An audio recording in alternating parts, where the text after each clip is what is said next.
What's up, everybody, and welcome to The Boom Show. My name is Coach Rahz, aka The Motivator. I'm the author of Student Success Secrets. Unlock your 7 secrets for developing inspired, motivated, success-driven teens. You can pick up a copy of that on Amazon. And more importantly, let's get into today's show. This show is all dedicated to where I interview authors, speakers, thought leaders, educators, people who have amazing story where they overturn obstacles into opportunity for success. Today, I have my good friend, Andre Van Lun. This man has done it all. He's a foster kid who's risen from the bottom to the top as a personal trainer, an actor, a celebrity trainer, and now he's the author of Focus on Better, a brand new book all around how to get to fulfillment and happiness. I can't wait to share with you this story. This man has done it all, and he can't wait to share. He's a giver of himself and his information and content. If this is the first time, do me a huge personal favor. Smash that button, hit that little bell so you never miss an episode of The Boom Show. Now let's get into this amazing interview with Andre Van Lun. Boom! What's up, everybody? Coach Rahz here, aka The Motivator, and we're back with The Boom Show. I got another amazing interview for you guys. You know, it's all about building open-minded, optimistic, and motivated teens on this show. And I'm bringing my good friend, Andre. What's up, Andre? How you doing, brother? Hey, I'm very good, Raj. Happy to be here. Absolutely. I'm excited. I'm excited to have you, man. I know that we've known each other for a short while, but over the last couple of years, I've got to watch you grow in business. And then we've had some personal talks where I got to learn a little bit about who the man is. And I really am inspired and motivated. And I couldn't wait to have the opportunity for you to share your story with this audience. So let's just jump right into it. Why don't you just give us a little bit? I like to start things off a little bit different than a lot of shows. So what is your favorite movie and why? Favorite movie? Woo! Well, there's a lot, but I would say that my favorite movie is Gladiator, man. I kind of have an affinity for that warrior spirit. And for people who are thrown into circumstances who just rise to the occasion, I feel like it's a metaphor for life. Even though at the end he died and he couldn't, the protagonist couldn't, save his family. He was able to stay alive. He was able to be the voice of an enslaved people. He was able to be the type of person that exhibited human character that made people who were supposed to hate him love him. And he was an alchemist, basically. And he was driven. And, everything thrown against him, he was able to win against. And so that's why I love that movie. That movie is a story that talks about human virtue. It talks about love. It's just hardcore too, because life is hardcore sometimes. Nature is hardcore. Nature could be metal sometimes. So I love that it embraces both sides of humanity. If you look at duality, it embraces good and evil, and it talks about the journey of all of that. It shows where good, strong character can take you no matter who you are. So that's why that's my favorite movie for those reasons. It's kind of deep. Yeah. Yeah, no, I get it. You're a deep guy, and I know we're gonna get into a lot of that today. So with that said, Gladiator, if someone were going to be an actor and play your life story, who would you think would be the best actor to play Andre? Now, it depends what age. Ooh. Yeah. I would say the man that we're looking at right today, but we get to go to the backstory. You'll tell that one. Who would play you today? I think Michael B. Johnson could do it. He could exude enough emotion and still, he has a certain vibe about him, a presence on the screen that I think that it would do me justice in a humble fashion. I think he could channel me. I like that. I've never been asked that question before. Yeah. It's one that makes you think, because it's like you got to be humble at the same time, but you're like, does he have to look like me? But no, I like Michael B. John. I think that he would do you well. I think that you could pull it off, go back, pull up that drama and that real rawness for us. Right. So let's just jump into it. I want you to just tell us a little bit of the backstory. Where you came from, where you were born, and let's just get into the grit, because we're going to take these viewers on a ride. I want to take them all the way to your men's health, all of this stuff, the personal training, celebrities, all of that. But where does the story start? So it starts for me in Harlem, USA. This is a very interesting beginning. I am the product of a man who was married and a woman who was sort of like a Renaissance woman. Like, she was like in the streets hustling. She was she's done everything. She was a model. She was sales, like she used to sell street pharmaceuticals. She was like, in the streets type of woman, very brilliant, also a very loving, kind heart. And she got played by a guy who was married, who had narcissistic tendencies. And I believe that who you pair yourself with has a very huge effect on your progeny, how they come out, has a very huge effect on your trajectory in life. But she was basically lied to, and when she got pregnant, she found out the truth about him being married and having 4 other kids. Both of them decided that the best course of action was to put me in foster care and to put my brother into foster care. And so my brother is 16 months younger than me, with a different father. And what that caused was, when my mom found out, she shut my dad out, and then she got a new guy. And then my father was very upset that she got a new guy, because that's how narcissistic men are. He was in the church. He was St. Thomian, so from the U.S. Virgin Islands. Very strict British culture upbringing. And so for him to have that dark side of, hey, let me step out on my family, he also had this pious Christian side.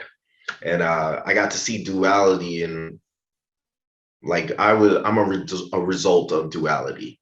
And so now me and my brother in these foster homes, and my first foster home was in the Bronx. So I started out in the Bronx. I have an aptitude for language because I was in so many different parts of New York City, and New York City has different enclaves of different types of people. Everybody's sort of separate, and we all come together in Manhattan. And so you get you get little pieces of everything. And I had a very unstable upbringing, yet I was the stability for my little brother as we bounced from home to home to home. And I could tell you everything from mental abuse to physical abuse.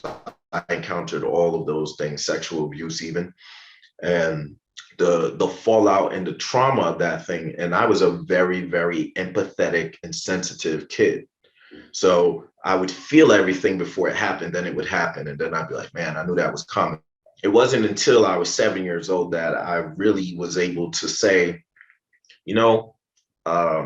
this is funny, because now as a coach, I teach people how to create from the inside out. Well, 7 years, it was around 6 or 7 years old. I said, I'm sick and tired of this. And we're going to get into a house where I'm going to be able to take a break from being the person, the child whose head is on a swivel, to look at when I'm going to get robbed. Are they shooting? So I never really had a childhood growing up. I was the adult. I was the protector.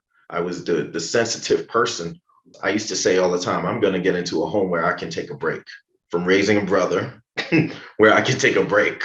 I actually felt like there was a physical weight on my chest from the environment closing in on me. And then I felt alone because I didn't know any other kids that were like me. I didn't know any other kids going through what I was going through, being locked in closets, kids being told, oh, you talk too much, so go to sleep without dinner. Like there were homes that would punish the kids like that. And there were homes that would treat me and my brother differently because we were in their house. And the kids who were already there were their organic children. And so they would get privilege over us. So it's funny being a Black male second-class citizen in America, then being a second-class citizen in your home, that informed all of how I grew up. And it just made me armor up. So like it was a crazy upbringing. And then one of the things that would happen is that the drug dealers and stuff would see me and see how the kids around me, they moved around me differently. Like I was sort of like the leader. Mm-hmm. I had to be a leader in my life, or else I wouldn't survive that kind of life. My brother wouldn't be like, we wouldn't have got to okay. And it's funny, the first words of encouragement that I ever got was from a drug dealer that used to stand outside on the street selling drugs with a gun sticking out of the front of his pants. It was crazy. And we did get adopted as a package deal that late. That doesn't happen normally, not for Black boys. You know, praying, putting forth energy, and attracting and believing that I would find a place. I believe that has a lot, that divine ability to not focus on my environment, but to look past my environment into what I would like to happen. And then I get this woman who introduces herself into my life. She's honest. Everything she says, she does. She has integrity. She pours into me and telling me like, hey, you could do anything you want. I'm going to give you the shelter you need for the next 10 years. No, she said, yeah, until you're 18. Once you're 18, you're gone. But I'm going to give you what you need to thrive in life. She was a homeowner. She had 3 homes when I met her. She was a woman. She's only 5'1". And so I was almost as tall as her when I got to her house. And to see her thrive made me know that I could thrive, because she had just arrived 8 years earlier with $2 in her pocket. And that caused a little bit of separation between me and my brother, because I was his sole caregiver, his sole everything. All of his questions when he had asthma attacks, I handed those responsibilities off to her because I trusted her, and she never broke my trust. So my brother thought that was abandonment. And even to this day, our relationship has never been the same since then. And since me being like 11, 12 years old, yeah. People hold grudges. To have a conversation with them about that? As a grown man, I have. We recently had that conversation. I would say we had that conversation maybe 3 years ago, because I asked him, why don't I have his phone number? Why don't I have any way to contact him? Why does he only reach out on birthdays and stuff like that? And he says he went through the trauma too, the trauma of bouncing around from home to home, the trauma of impertinence. But I spoke to him about it, and he did bring that up. He said, I never thought that you would abandon me. And I said, but I left you in good hands. You know, I was like his father figure. Yeah, absolutely. So I took education seriously, and I never made anything less than a B+ all the way through high school. And she said that if we want to go to a good area, we got to go. If I want to get you a good education, the one you've been asking me for, I got to move you to a white area. And I was like, why? And I had never met any white people. I grew up in, like, everywhere I moved was a 5-block radius, and it was all Black people, all island people, especially in Brooklyn. When I moved to Brooklyn, we used to just see them on TV with nice things. And that's what we thought, every white person was rich, which wasn't true. But then we moved to Spotswood, and it was like, everybody had a house. There was like no apartment living. Very few people lived in apartments. We were getting French fries for lunch. Our books were new. My textbooks used to be so old and raggedy that the things we were learning were the things that they had learned 3 cycles ago in their school system. It was incredible. The only reason I could even keep up had to do with my mother putting me in 2 years of private school, and they were accelerated. And they had that private school was in Brooklyn too. And she used to take the money that they gave for her taking care of me and allocate that to my education. Because when I came home and asked about it, then she said, "Okay, this boy is doing something. I'm going to put fire on his belief that he can leave here, that he can get out of here."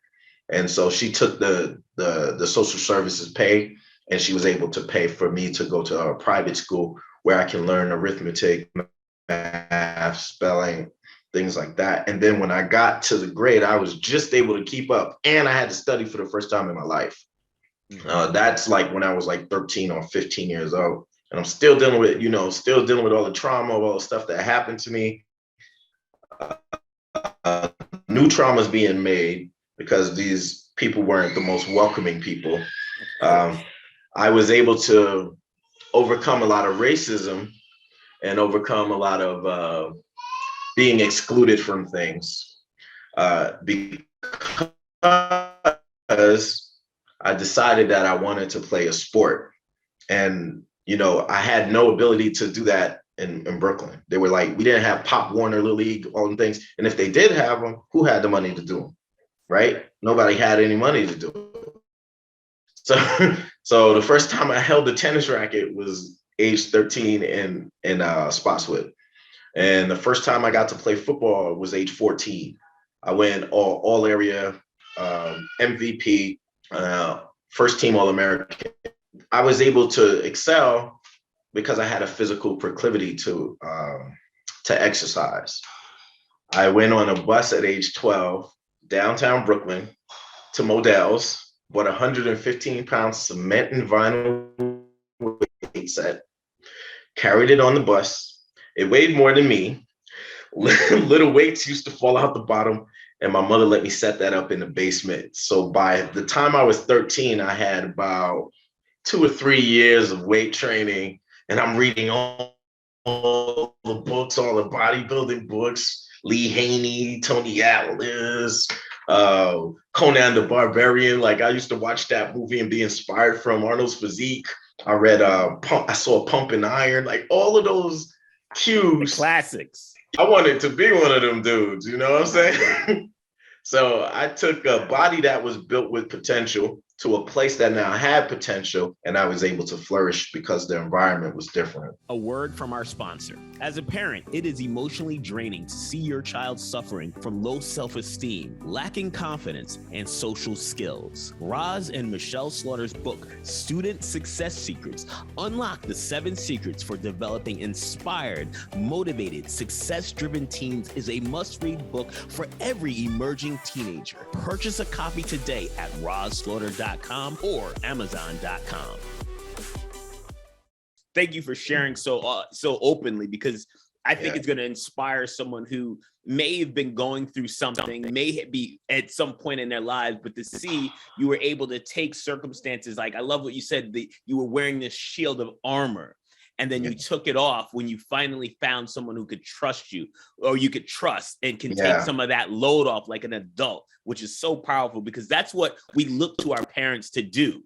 And so many young Black men and men of color who didn't have that formal, foundation with parents and that would support them throughout that process. And then you were lucky enough to find, we say lucky, but we know by a higher power to attract, someone who was a strong woman who could take care of you and give you that foundation and then pour back into you. Use that word. She poured back into you, which is so powerful. I love that. So you got through high school. I mean, with athletics, you started working out, and we're going to speed it up a little bit because I want everyone to get to now. You turn 18.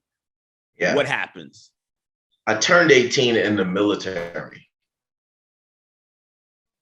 So I was in the Army, the U.S. Army, and 17, I enlisted. So this is before I could do it myself. I had her sign off on it because I thought that it would have stability. I thought that I'd be around disciplined people. Plus, I'd learn a skill and I'd make some money.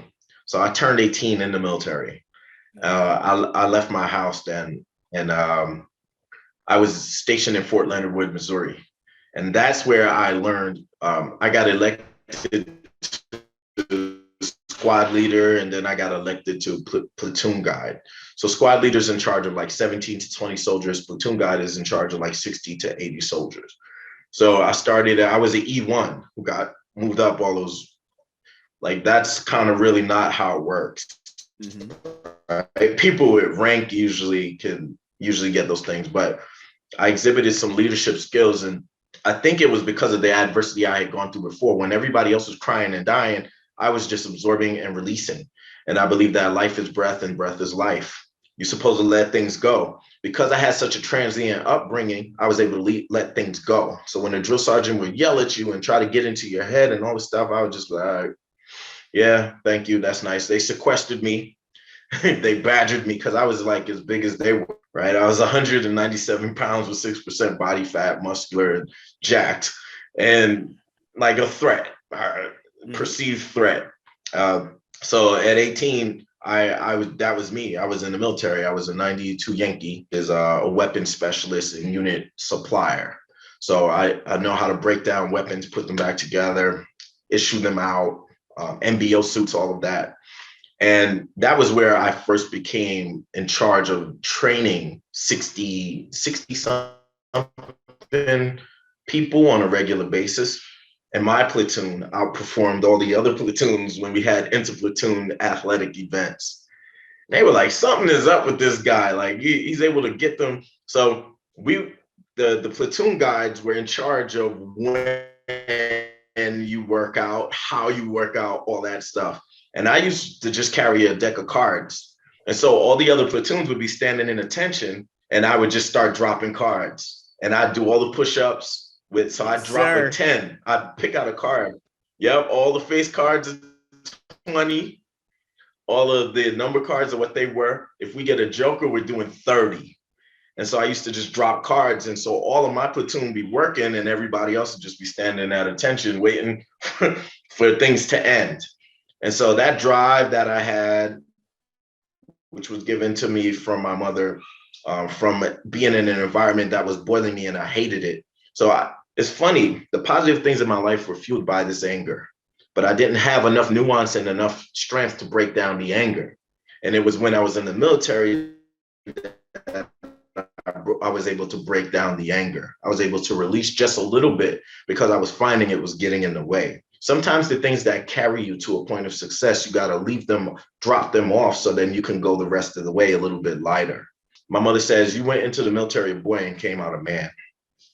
That's what she said when she picked me up after my service was over.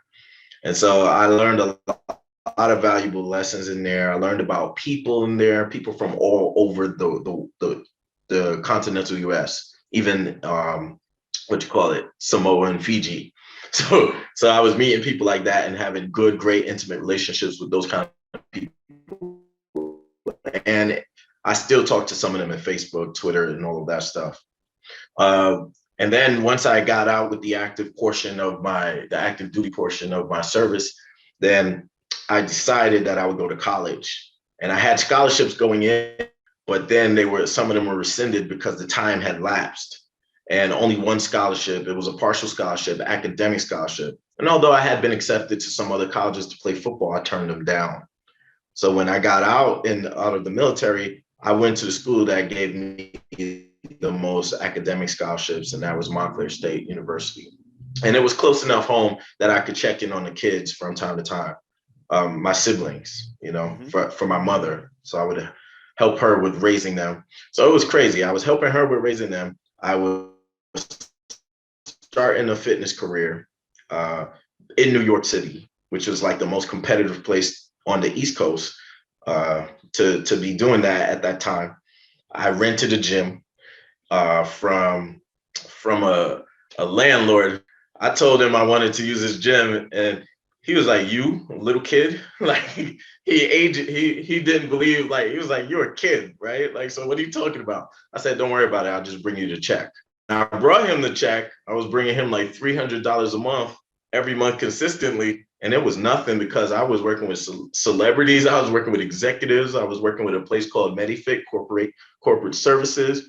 which had gyms set up in the Amex, gym set up in Roche Pharmaceuticals, gym set up in Sanofi Aventis. Like, so I was making great money. I ain't telling him how much I was making though. And I was just found a way to get him to give me that lease. And it was a boxing gym in Chelsea, Manhattan, prime location, bro. And so I used to bring actors, models, people from all over. I got to even hang out and meet Alicia Keys, and I got to hang out with Tiki Barber, the Giants, and really see people at high echelon work out and train with them and work out with them and see how they carry themselves. And I learned that all of us are just humans trying to figure it out. Yeah, I got it. Yeah. I'm working with people who are like on TV and then they're just human. That gave me another level to shoot for, another level of greatness, another level of, Because a lot of people are watching this, they're like, whoa, you know what? You just keep hitting home runs and everything seems to be working. But let me ask you this. Now, in that period between getting into Montclair and starting your personal training business, what was one of the biggest challenges that you had to overcome? And what lesson would you share with the audience? Well, none of it was easy. I would tell you that it wasn't easy. In order for me to finish college, I had to take 2 trains and a bus to get there. 2 trains and a bus to get there because I didn't have a car. And I lived about a mile from the first train station. So I used to walk a mile in the snow, ice, sleet, rain, get on a train, take another train, get on that train, take another train, then get on a bus. It was like a 3-hour commute each way. And I did that every single day. Cold. I'm talking about, I'm falling in the ice. And I had 8 o'clock classes. So guess when I'm waking up? 4 o'clock a.m. And I remember my class was psychology. It was abnormal psychology. And I had to tell that professor, hey, I took 3 hours to get here this morning. She was like, why are you always coming in at 8:15? I was like, that's when the bus drops me off a half mile from the school, and I have to walk to the school a half mile, and I have to walk through the campus in order to get to the thing. There was that time. There was those times. It was times when my FAFSA ran out and I had to sleep on different floors and dorm rooms of different people. I used to make friendships, and those people who had campus housing would let me sleep on the floor. And so I wouldn't get a good night's sleep a lot of times. I would just sleep on the floor, especially if I had that class that lady was willing to fail me, even though I was paying my hard-earned dollars to go to school. But that's another story. I used to photocopy all of the chapters to people's books for 10 cents a piece because I didn't have any money, even though I was working 2 jobs in order to stay in school. I worked 3 jobs. I was a carpenter's apprentice to get through college. I was a personal trainer to get through college. I worked in the EOF office. All of these part-time jobs. I was a loss prevention officer. Like I might have had 9 or 10 different occupations throughout my time getting to college. So getting through college. So be resourceful. I was an actor and a model. All of those checks added me to getting through school, to being able to afford school. To not get kicked out of school. And so I had this mentality, I'm going to do this no matter what it costs. It's done. Me getting this 4-year degree is done. So when my financial aid cut off, I had to get resourceful. I became an RA, a resident assistant at the college to stay on the college, to get on the college campus again. Because that 3-hour commute, by my 2nd year in, I was not doing that anymore. I saved up and bought a car, a raggedy piece of crap car that used to break down all the time, but it allowed me to get a better job. A to B. Yep, I remember A to B. And it was a struggle, A to B, because I used to have to hit the alternator to get it to start. It was crazy. I'm starting my business and I came off of somebody's floor to go train a session with a multimillionaire in an exclusive building. The dichotomy, I came off of somebody's floor, got dressed on the way to the appointment to go ahead and meet that person and do it. So It's that by any means mindset. It's having faith that if I do the work, the outcome will show up. That's where I got a lot of faith, because I didn't have a lot of things laid out for me. It was just all grind for it, work for it, And so I built this business and stuff. 2008 is where like a lot of people start. So my whole entire client base, one person got cancer, another person moved, and next thing you know, I have zero income, back to zero. Life is breath, breath is life. So there's highs, lows, and then there's that space in the middle where you're kind of coasting a little bit, because it's two other stages to breathing. There's that stop and reset. So I had a low. Gas prices went from like $2 to $3 something. I'm a mobile fitness trainer. My client is shaved in 3/4. Find myself homeless. Find myself nothing, no resources. So, and this I'm is the person. 2008? Yeah, this is like 2007, 2008. This is right when, because I had left a perfectly fine paying job, by the way. I left like a almost 6-figure paying job to go to train my business, because I had signed a contract to do something with a corporation, and I didn't like that. I wanted the freedom and the autonomy. So I went ahead and built a business, and then life said, nah. All of a sudden, those $10,000 contracts that I was getting were becoming $3,000 contracts. And then, it's just like, and you get humbled really quickly. I went from partying in the clubs with all the celebrity clients to just, all you got is your car. And you got a woman that you want to marry someday.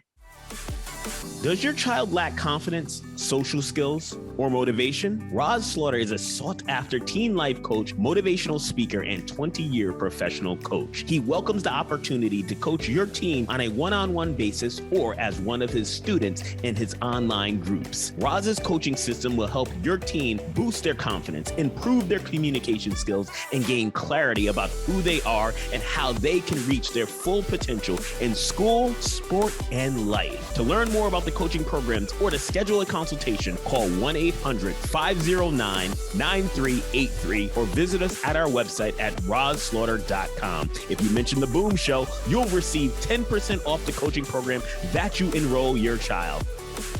You've ridden a lot of highs and lows. Yeah. I love that analogy that you talk about the breath, and and there's that point where you're not exhaling, you're not inhaling. It's a moment there that you're just like in transition. Now, let's this is all good. I hope that when the people are watching this, unpacking this is just so powerful. I love that you're sharing.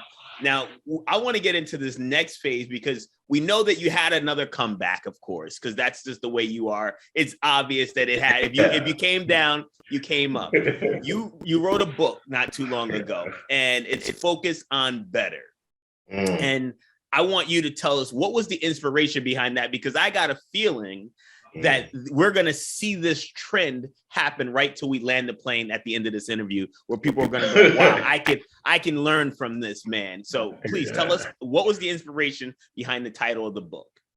So the inspiration around the title of the book is that you fall off a cliff of success. It's easy to do, right?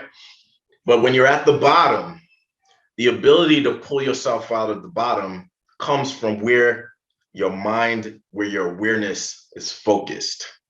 You can focus on, hey, I'm in the bottom of the barrel. This is wrong. I can't pay my bills. I kind of feel sick. I don't know where the next dollar is coming from. Oh my, now I have children. How am I going to put food in their mouths? Da, da, da, da, da. It could be, oh, they make fun of me at school every day. And da, da, da. So your environment could be dark and grim. But if you have the ability to look up outside of your environment and ask yourself these 3 questions, I speak all across the country and internationally as well. When I get in front of crowds, whether it be one person or 3,000 people, I ask, what do you want? Focusing on better is having the ability to ask yourself, what do I want? And then live in the energy of what you want, even though where you are is not what you want. That's alchemy. When I was in the When I was in the ghetto and in the hood, I used to focus on maybe a house that had a door and trees and grass, because where I grew up, it was all concrete and there was none. So I had to focus on that. And then look, I'm in New Jersey. I had to focus on better. Look, I meet my mother. My mother meets me. A person who's a poorer meets a sponge. How does that happen? It's because I was focused on better. I was focused on not being abused, beaten. Yep. I was focused. It will come. Once you stay focused on better, the outcome will come. It's inevitable. The universe must bend. People must say, oh, but what about Dre? Because of my electricity. But what about Dre? So somebody would ask me that. Like, it would be like my application would be on the desk of someone who I don't know. That application will get perused by that person. And because I'm in a whole nother place, this is crazy. It sounds crazy, but there's science to back this up. I get it, brother. Because I'm in a whole nother place, focused on that job being my job.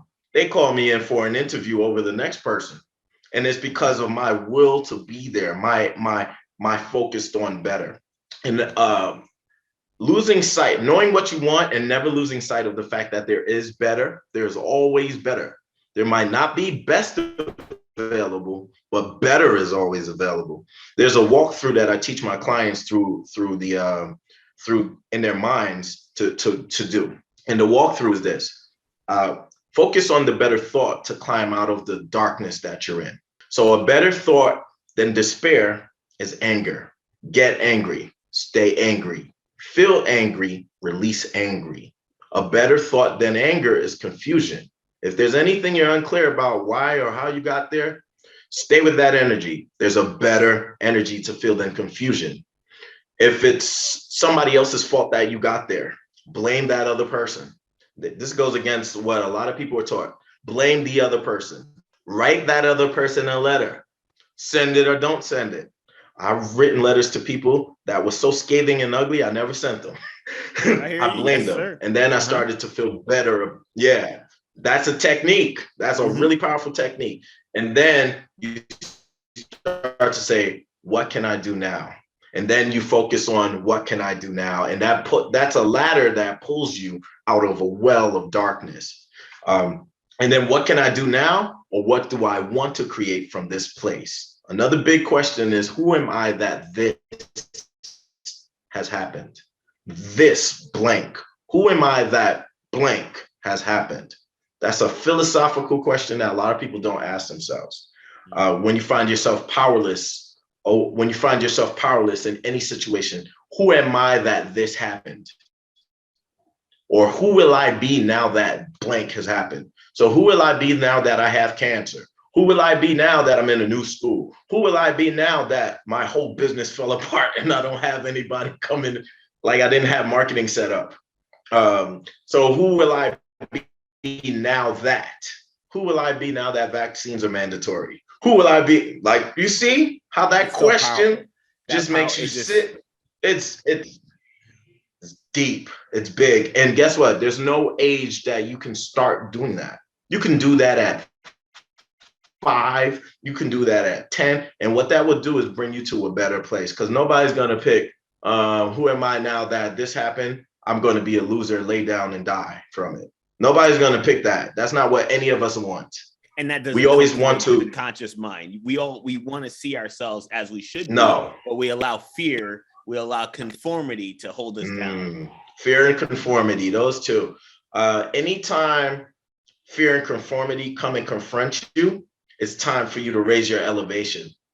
So if I'm fearful, I go for a run because I need to elevate my state.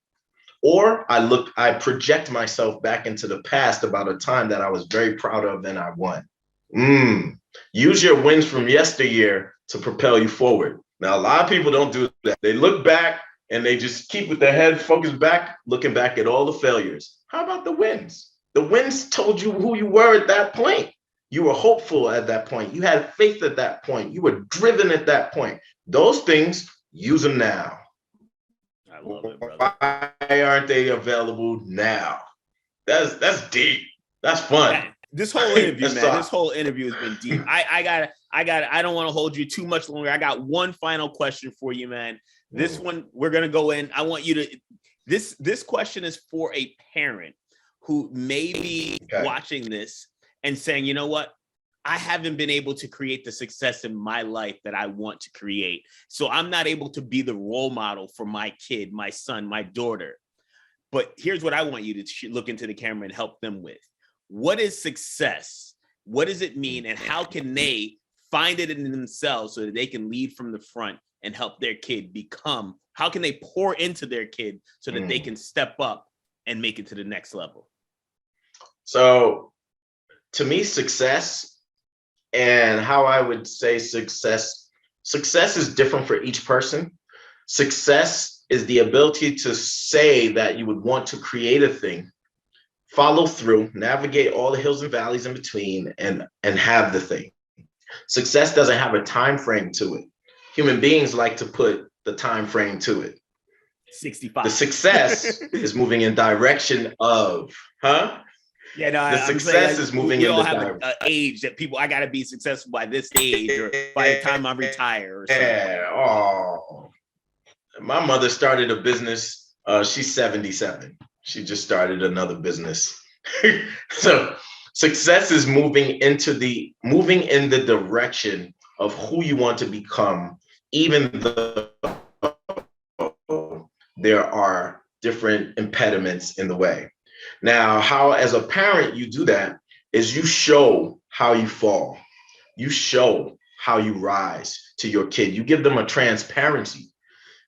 You let them know that this is the effort that I put forward, because success is in the effort, and success is also in having the audacity to want that thing.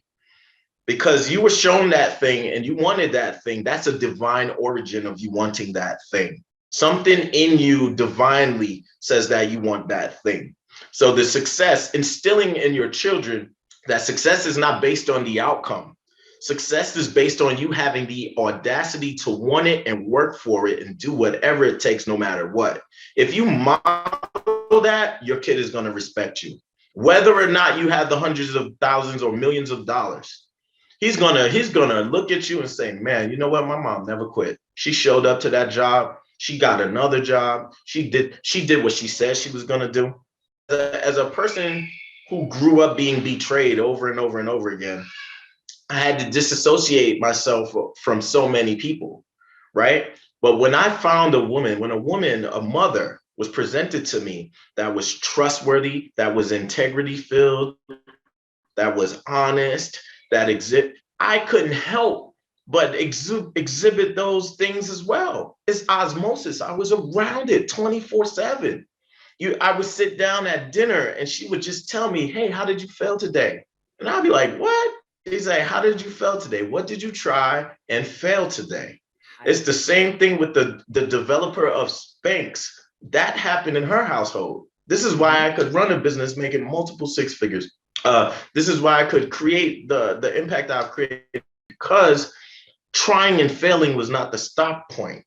They have to see you persevere. That's the gift you give to your children. If you can give that gift to your children, they will never ever be done.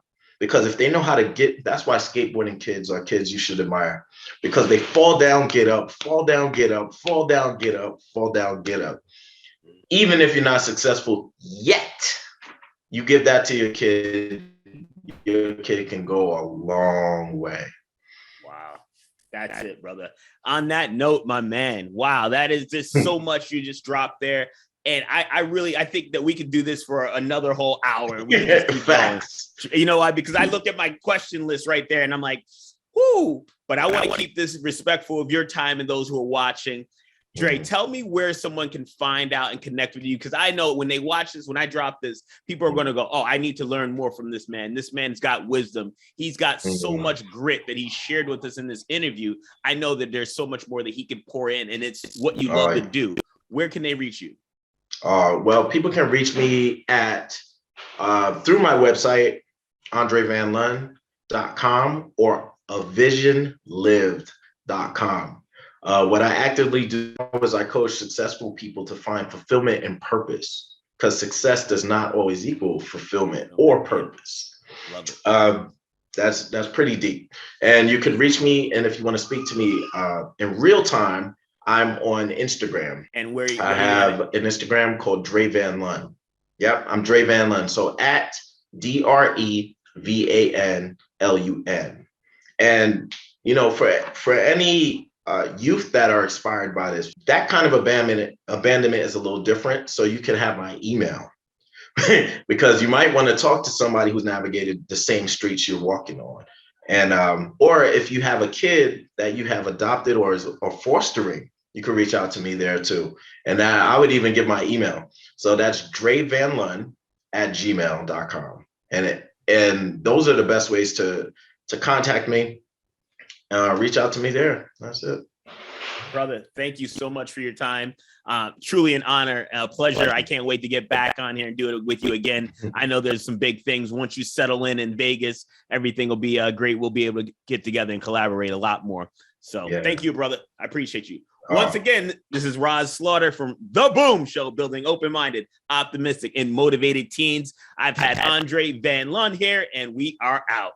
Peace. Boom. Yeah.